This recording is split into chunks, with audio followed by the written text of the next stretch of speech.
And with that, we're straight back in it. It took a while. The first game was very quick, so we had a bit of a bigger break coming up. But with that out of the way, second game of today is going to be Soul's Heart versus Ice Force. Anything you're looking forward to with that one, Velocity?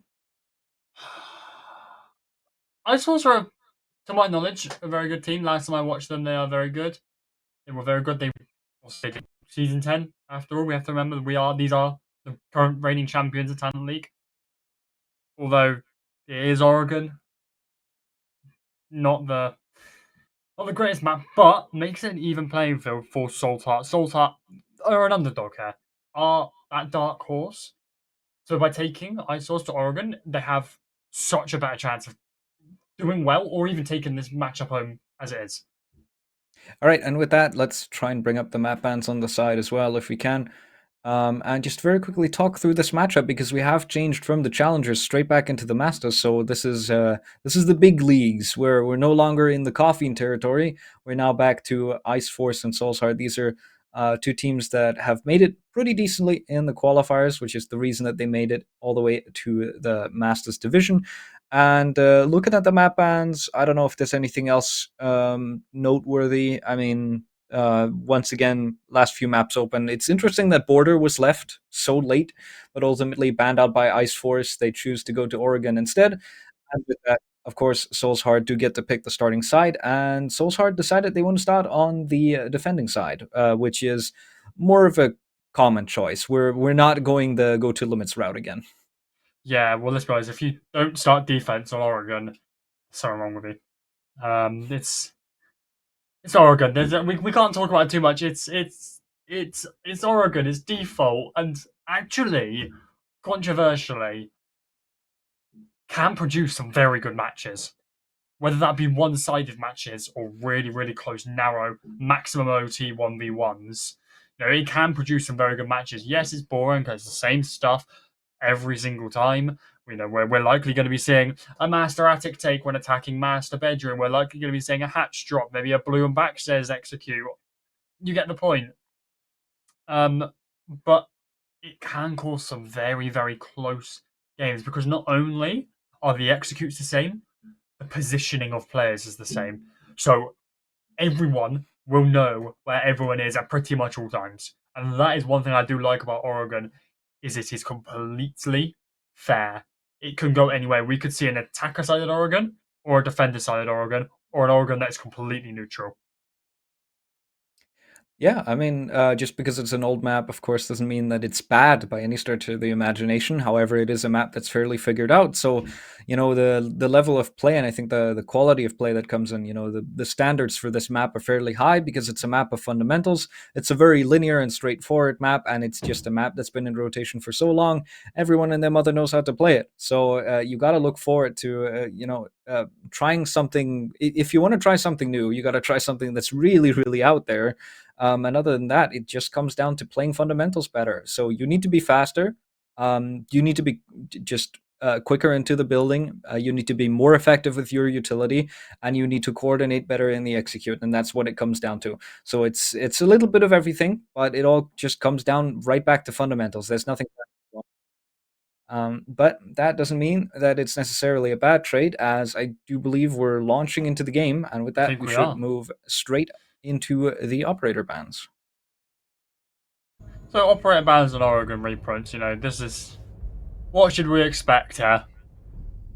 All right, I keep bringing up the Dokkaebi. If we don't see a Dokkaebi band out here, we're definitely going to be seeing her a lot. I think a trend that I've noticed recently on Oregon is the development of roam clearing with a Dokkaebi Deimos combo. And if I'm a roamer, that sounds terrifying. Yeah, it should be Dokkaebi, but it's fine. It's a Ying. Now, moving on to the second attacker ban, this could go either way. We could see that Dokkaebi, as you said, or we could be seeing a Flores ban that we see so commonly on Oregon because of how good he is at clearing out utilities. Expected, predicted, she's off the board. All right, and with that, we are 2 for 2 on the same operator bands, even between the game of Coffin and G2L. So let's see if we go 3 for 3. Fenrir, maybe? No, it's a Valkyrie instead. All right, so switching up the bans here, of course, maybe coming down to a bit of a different map as well. We're no longer a Night Haven, we're right back to Oregon. And with that, I mean, Valkyrie's a ban that used to be a lot more common on Oregon when you could throw the cams outside still. Man, that was a long time ago. But nowadays, I mean, it's a fairly small map, not too high in terms of ceilings, not many great places to be hiding it, but I guess with that, you won't have to bring out the IQ. You can just rely on your own wits. You don't have to deal with any cams in funny places. Last band that comes out is the Azami. Of course, Kiba barriers, especially in the basement, can be very annoying for cutting off sightlines, and that is just going to burn through a lot of time. And so instead, choosing to get rid of it, maybe not the worst of choices to try and speed up your attacking approach a bit. And with that, nothing Heartbreach related getting banned out. So we do have Guide in play, we do have Tuba in play, but we do also have Thatcher to try and counter that. And so we'll just head straight into round one. Top floor, it is Soul's Heart starting on the defense. They did choose to start here. And I mean, for top floor at the moment, I'm seeing quite a bit of trap operator activity at the moment. That's interesting. Yeah, big trap operator presence here on the side of Soul's Heart. Now, there's one operator here, reprints. That is, well, two operators here, actually. One on each side that are really catching my eye. The first one is, we're seeing Ella being played by Mr. Easter. Now, I don't know about you, but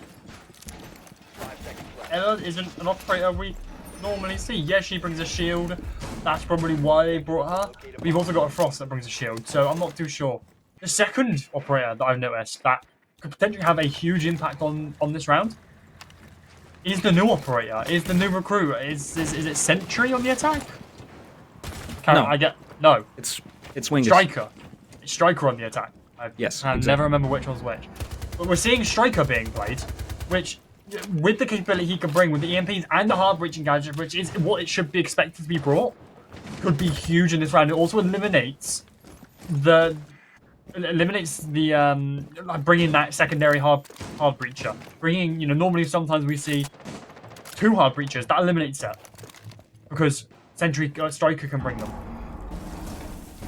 All right, I'm seeing one of the two interesting setups being brought here as there's a bit of a flank coming out as well, but Killy has backed off. Killy ready for a flank to potentially come through from Smolin, so Smolin will pull himself back as well. No flank coming through as of yet. I mean, this is awkward.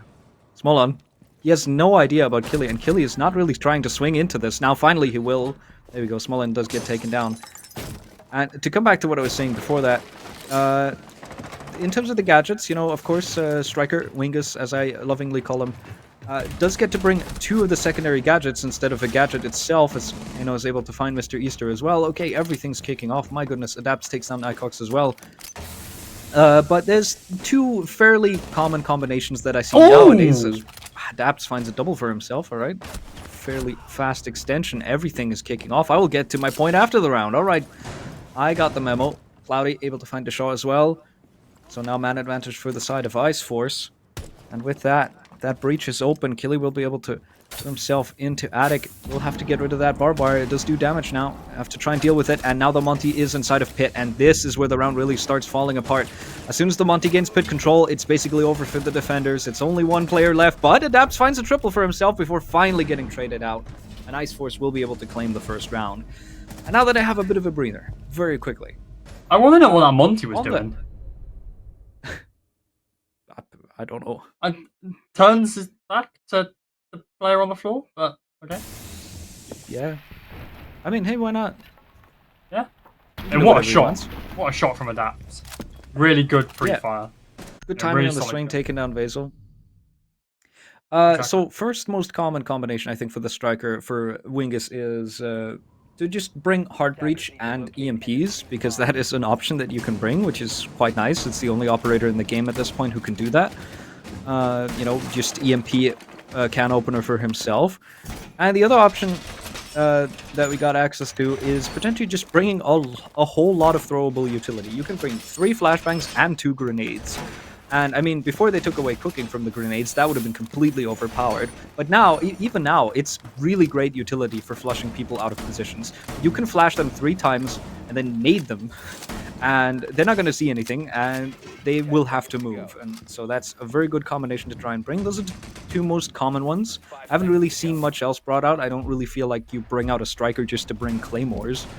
Um, yeah, I don't know. Have you seen anything other than those two combos? I feel like those two are the most common. We'll see. No, not that I know of. I've seen that hard breach and the MPs. The one thing I have seen with Striker is because he can have the hard breach and the MPs, he pretty much eliminates bringing like any sort of Osa or Thatcher when the operators you bring because of the EMPs. Because he has both the hard breach and the EMPs. But Keely, he falls to Solomon. With a nice shot in chat. One more to potentially fall, but it comes just up short as Adapt tries to run out. And fails miserably. One more to come out. Cloudy takes down, Adapts on the fall off, and one more to instantly follow up.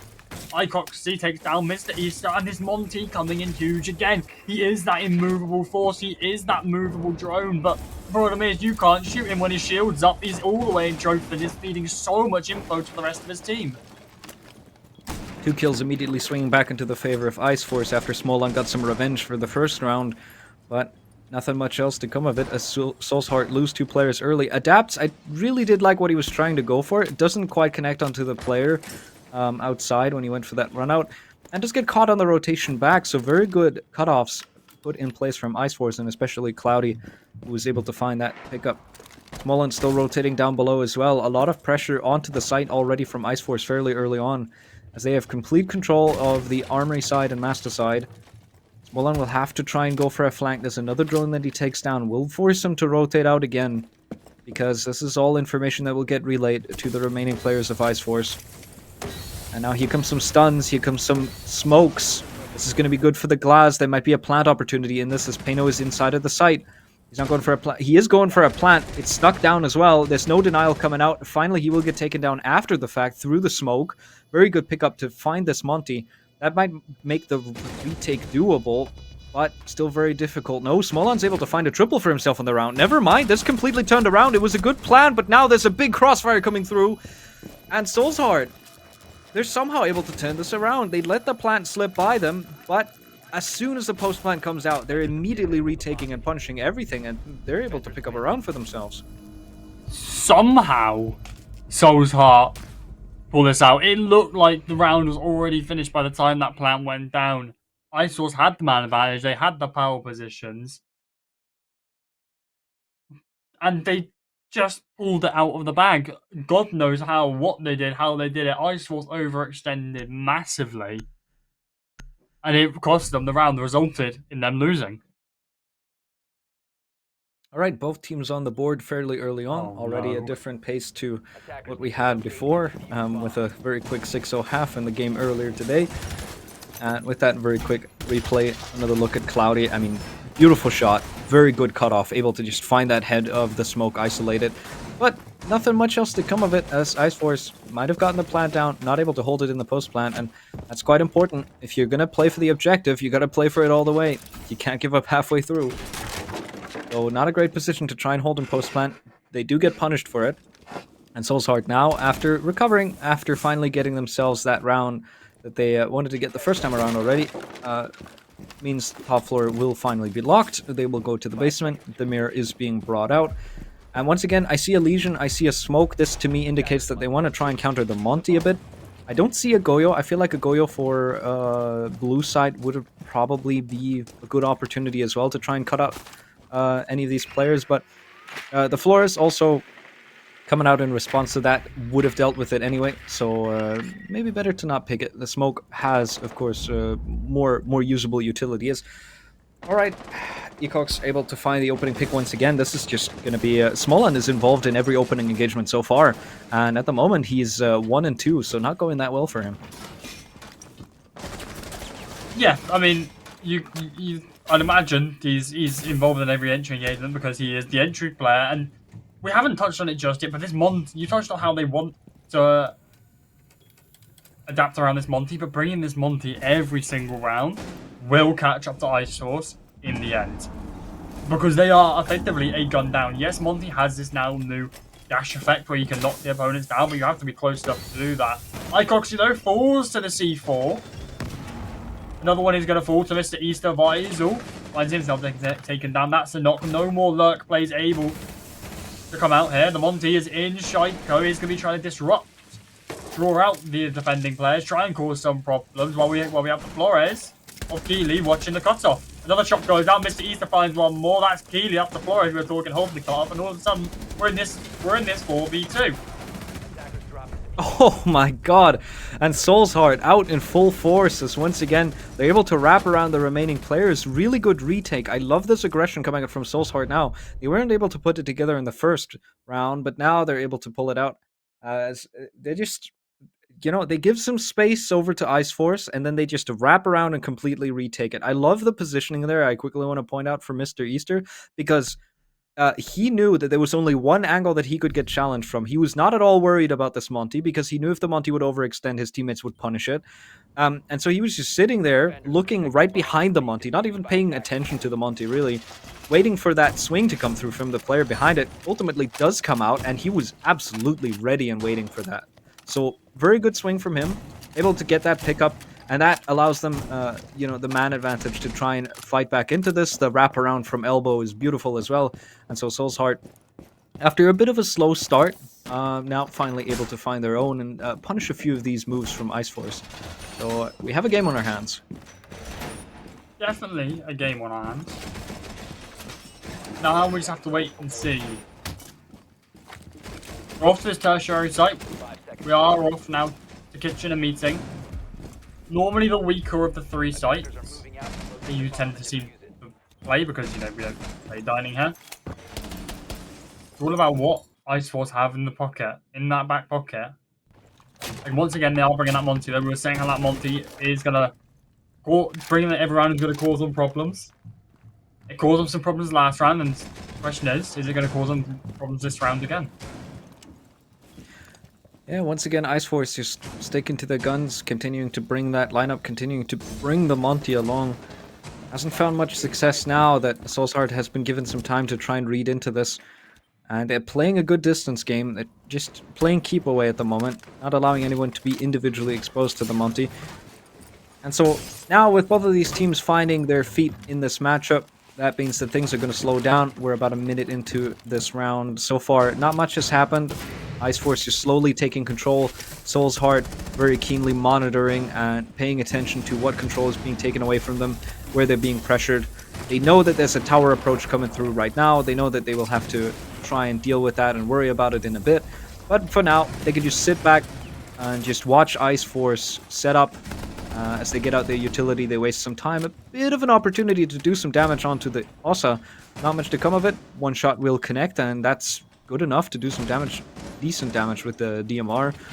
So now the Monty's already pushed up to Green Hall, will get pushed back with an impact coming out. And so now we have these two teams directly opposing one another. And any swing to come through might open this up wide as C4 almost connects onto the Monty. Does quite a bit of damage, but now I'm starting to worry for Soul's Heart because they're wasting quite a bit of utility on this Monty and they're not finding success yet as Mr. Easter swings out and actually finds Vasil behind that Monty. So once again, really good swing. Coordinating around that Monty at the moment for Ice Force, not working out. Something seems off at the moment about Ice Force, and as you said, coordinating around this Monty is proving to be a problem. I think that is the missing piece to the puzzle. No matter what it is, there's always someone falling. But the problem, the person falling is always behind the Monty, and that's the problem. Icoxy finds one, another engagement to take place. Keeley trying to find the head. Icoxy finds one more, and one more to fall injured to the Monty, and it's all crumbled for Souls are in this 2 versus 4. Alright, the Brava has hacked that Surrogate, so this is in the hands of the attackers. Still will give the position away if they move close to it, as once again there's a plant being attempted. Oh, and there was an angle right past that smoke, but Killy's able to punish it before the Legion's able to try and go for this, and they're able to find the second kill as well. And suddenly, out of nowhere, a plant opportunity being found around those smokes. Some very good cover coming in, allowing this Monty to be covered when he's going for that plant, and suddenly Ice Force find themselves tied back up.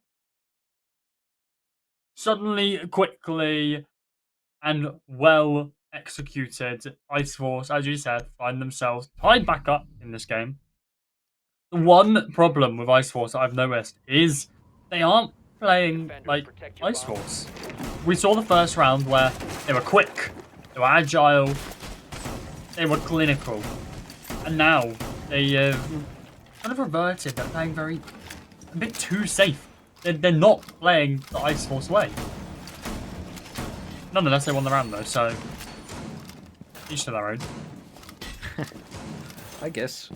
As we're now moving back to top floor, 2 rounds have passed. Soul's Heart have tried their luck in basement and also on the third site, but now top floor opens right back up. They will choose to go to it immediately, and so this is the third top floor that we're going to see coming out inside of the first half. So very clearly, Soul's Heart do have some ideas on how they can bring some rounds over the board up here. And I'm seeing a very similar lineup for a top floor take as I've seen previously out of Ice Force. Once again, the Monty is in play. Once again, there's some Hot Breach being brought on, the new recruit rework. And other than that, not really much reinventing going on for Ice Force at the moment. They're just trying to brute force their way straight back into Master, and Mr. Easter's here for the counter. He's playing that Oryx. If that Monty turns the wrong corner unguarded, he will get punished for it. It's very rinse and repeat for Ice Force at the moment. They just seem to, as you said, are doing the same thing. And obviously, when you do the same thing in a meta that Siege is in, where you have to be adaptable, you're going to get punished quite easily. And I think that's one of the problems with Ice Force. They're not adapting. They just kind of are just doing the same thing over and over again. Alright, a flank coming through from Mr. Easter, who has gotten all the way around the map and is inside of tower now. Gonna try and do what Smolan failed to do last time around, which is to successfully flank tower, but at the moment, second guessing himself. There's some drone work coming in as well.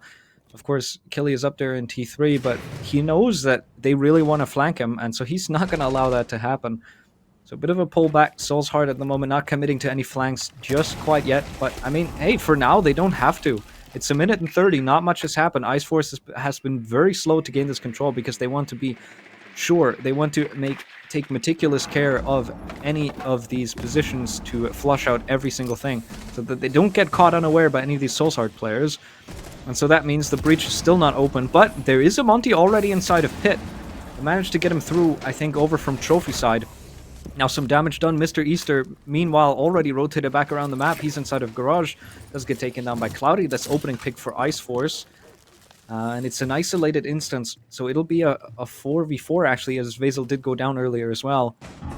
That's good recovery from Ice Force, and they now have 50 seconds to try and put something together here. Last time around, they were able to get a plant down with the coordination that they had. They just weren't able to hold it, and so the question is, what can they do to try and avoid the same mistake as last time? As Smolan is going to punish an overextension. Acox goes down. And the Monty might have pit control, but with no backup to speak of, it's going to be difficult. Cloudy able to find Jens.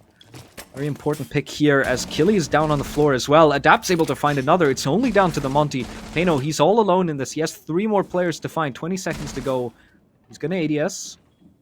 There's a player behind him. There's 2 players in front of him. And this is one hell of a crossfire to try and fight your way through. Goes for the first engagement, tries to find one. Doesn't quite see the player inside of the rotate. Will finally do so now.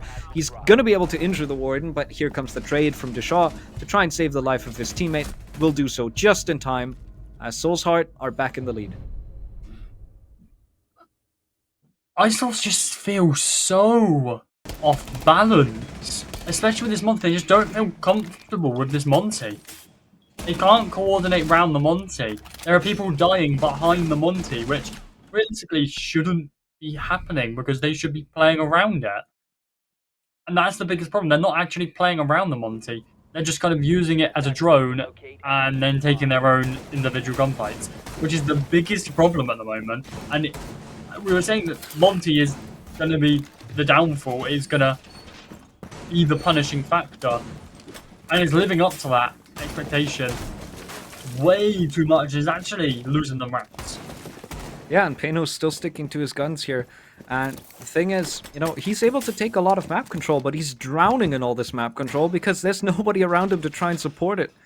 There's nobody around him to try and establish any of this control, because he might have pit control, but his players, the teammates around him are falling short in their gunfights. They're being funneled into engagements, and Soul's Heart is comfortably winning them out because they know exactly where to expect them.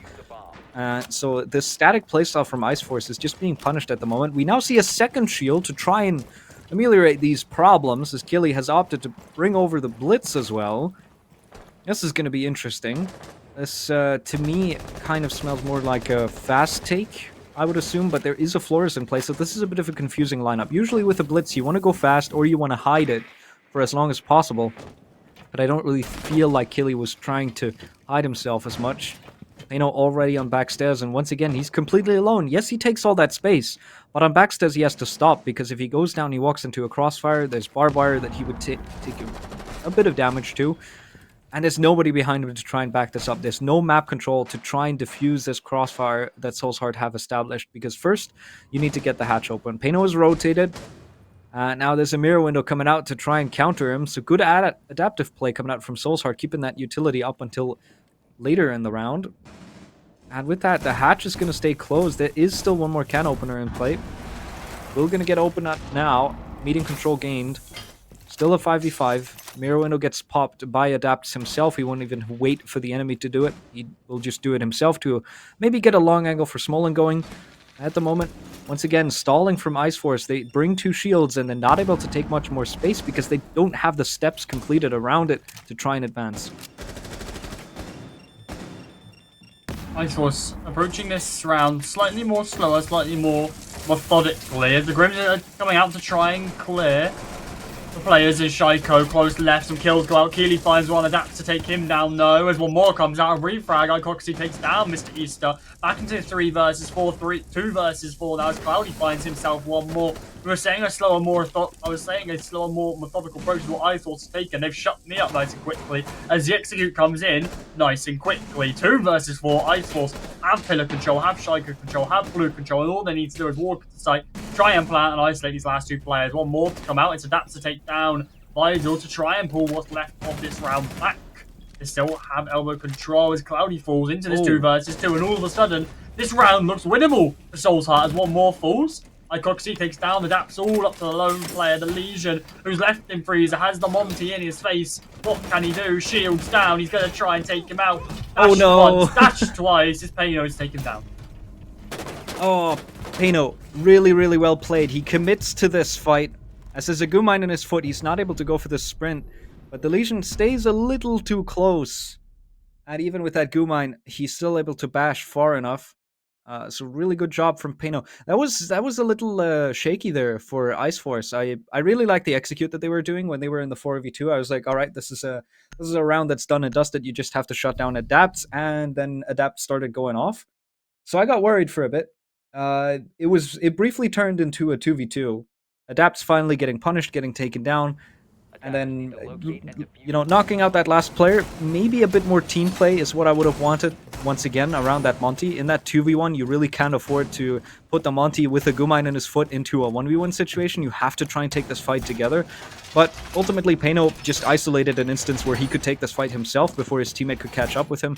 And so, still the right decisions, I think, being made for Ice Force, and this is a deserved 3-3 half, I think, for both teams, and now Ice Force will get their opportunity to defend, and immediately I see something coming out that's that I haven't really seen in the first half, and that is we're going to start on basement, first of all. We're not going to top floor like Soulsheart wanted to do, and I'm seeing a Tubarao, and I'm seeing a Kite, so these hatches are going to be heavily fortified. Yeah, I mean, getting hatches open is going to be a pain in the ass with the Tubarao and the Cade. All it takes is for one player to get shot down. And Icoxy, who is playing so far extended and so aggressive, was so close from getting himself shut down. We were saying about how hard it's going to be to get these hatches open. It would have been so much easier if they just got that one kill just then.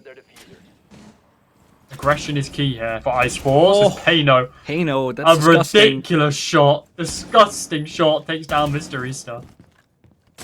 Alright, with that early 5v4, Ice Force not shying away from the aggression. We can see it both on attack and now on defense. Ice Force not scared to go for these early fights. And it does really end up helping them, And a few of the rounds that they've lost really were down to them not being able to isolate early gunfights, them not being given any opportunities by Soulsheart. But now that Soulsheart is on the attack, they have to approach the building, they have to come to Ice Force, and that necessarily is going to open up opportunities for Ice Force to try and aggress. The problem then becomes, how does Soulsheart deal with it? Are they able to shut it down, or will they get punished by it? And at the moment, it's looking more like punishment, and it is looking like punishing. And so this is going to be difficult for Soulsheart. Smolin is taking quite a bit of damage as well. This has slowed down their attack quite a bit, as they will have to hold flanks themselves. Some drone work has to come out. They still have 5 drones to work with. But with a minute and 30 off the clock, and Ecock's still inside of sight, and that Kaid still with an Artilla in pocket as well, there's a good opportunity here that they might be able to deny the hatches for good, as all the attackers have to work with is 2 can openers. 2 can openers, as you said, is all that is left for the attack. They have to try and force doorways, try and make something happen. And we've still got a minute left in the round, but this round already feels done and dusted for Soul Hearts. But can't be too doubtful. The mirror on Charla. Jens is going to be punishing Cloudy for trying to swing, trying to overextend, puts it back to this 4 versus 4. Not really much Soul Heart can do here other than wait and wait for someone to walk into their crosshairs. Have to try and walk into sight. Pano finds one. C4. 2 people stacked up here. Pano able to find one C4. Another one comes out, but the kill comes through from Killy before that C4 can even connect. It would have found the kill, most certainly. But instead, the player goes down before he has a chance to get killed by it. So at the moment, just killing efficiency from Ice Force, massive, as they're looking to turn this game around. Pano on a triple in the round. Basil goes for a wide swing past the smoke. Does not care about the bees that have been thrown around everywhere. Is able to find that last pickup. And alright, a much different game, a much different style, I think, of Siege coming out for Ice Force now that they're on the defensive half. And they're much better at controlling this space, and we can see it as now they're up 4-3. Very good first round in the second half for them.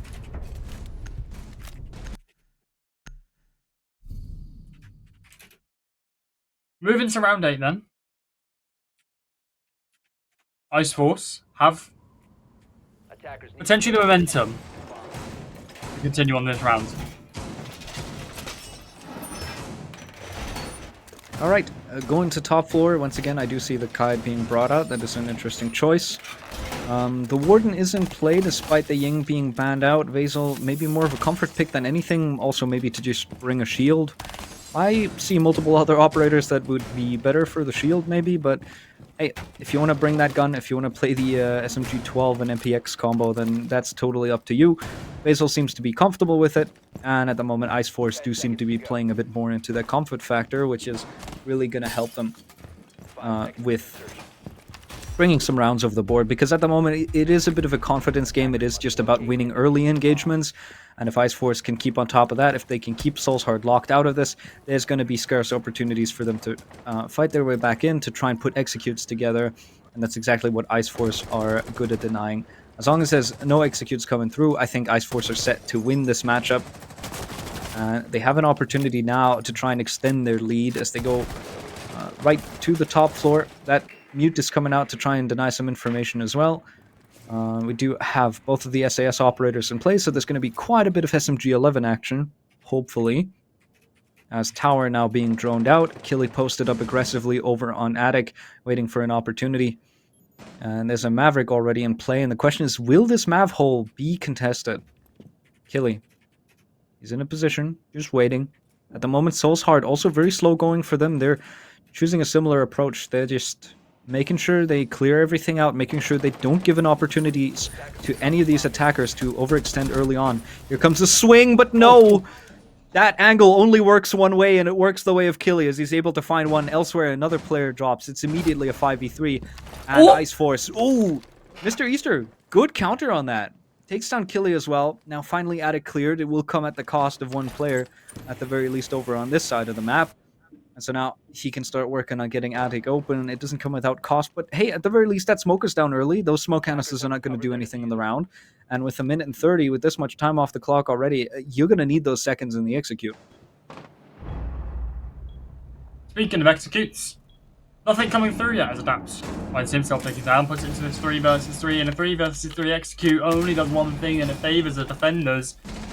and there's not as many people for them to worry about, and so many more of the defenders for the attackers to worry about. Mr. Easter takes some damage. Visel, in a pinnacle position, is able to deny pit control, especially with this warden, and he does deny that pit control. Mr. Easter finds himself taken down. And what's this? A player's still downstairs?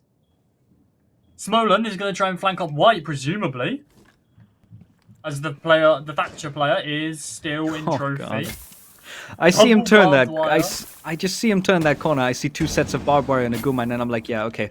This is not going to go unannounced. There's no way that you are sneaking up White stairs. This is definitely going to get given away. The game has been given away. He's down to 14 HP.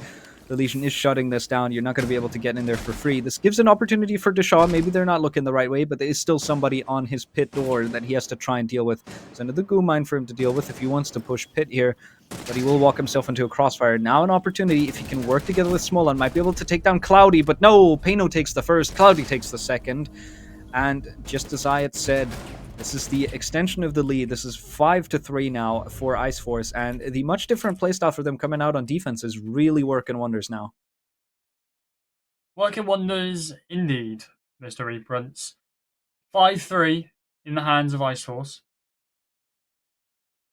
The question is, can they continue this momentous run? Or will it be shot off here? They are doing very well. They are putting the one problem is they are throwing away bodies. They're overextending far too much, and Souls are taking a lot more control.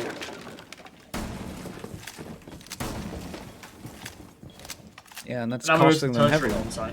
It's costing them heavily, and unfortunately, that's something you can't do once moving on to the tertiary bomb site. Right, with that, we're moving on to the tertiary. We've got a 3rd bomb site coming out. Of course, necessarily with both of the others being locked out, you will have to go either to meeting or to dining. And definitely kitchen. Kitchen is absolutely guaranteed. That is going to be one bomb site that you can rely on. And that plays into why these two are less favored at bomb sites, because if you win the first 2, which are stronger sites to begin with, then you know that it's going to be kitchen. And it doesn't matter if it's going to be dining or if it's going to be meeting, because if you go for a top floor take and if you get control of, above security and kitchen, you can set up a pretty decent kitchen execute if you choose to do so. That does involve a bit of vert play, that does involve taking full top floor control, but it's a fairly consistent way of getting control of the map and of the site to try and put together a mid to late round execute. And so, not really favored by the defenders because it's too predictable. There's too much to talk about in the prep phase without even getting any info for the attackers. But Killy getting himself out there, just making a cross through any type of plans that may have been put up in the prep phase by those attackers, as immediately Yash goes down. It's a big hit to take Smolan once again involved in these early engagements. Yes, he might be the entry player, but if he keeps pulling the shorter end of the stick, that's not really going to be helpful for his team. Definitely not helpful in any way, shape, or form. 4 versus 5. They are trying to take this top floor control, but they are taking so much time in trying to take this top floor control. And the site isn't even top floor. They have to be trying to work meeting as well. Yes, top floor is important, but it's equally as important as site control and site prep. And at this rate, we're going to get right down to 10 seconds, 20 seconds left, and they're going to have nothing ready to do a site. Pano on a long angle, still tower control firmly in the hands of the defenders. There's an overextension here. Oh, there comes a cross. Almost catches that, but no! Mr. Easter, off of the position being given away by Pano, seeing that cross, he's not quite able to connect onto Jens. And instantly, Mr. Easter is there to just punish this massively wide angle. Able to take the player out of tower. This is going to alleviate pressure. This is going to allow them to maybe try and push themselves in. As Vaisel's able to find another one to once again put a stop to that. Soulsheart, with every inch they take, a mile gets put in front of them by Ice Force to just continue to put pressure on as Killy, with that big flank, able to find himself every single remaining player. And they're starting to run away with it now, Velocity. This is suddenly a 6-3 match point opportunity for Ice Force. Running away definitely is a word we could use. Dominating and running away is, I would say, is the preferred phrase. My god, what a shot from Mr. Easter, though. Yeah, I think we have to give credit, though. Mr. Easter has hit a worldly of a shot, as we shall call it. But Keeley has single-handedly won on the round there. Not only has he found the gap that they're ignoring hit. He's killed both of them from the same position.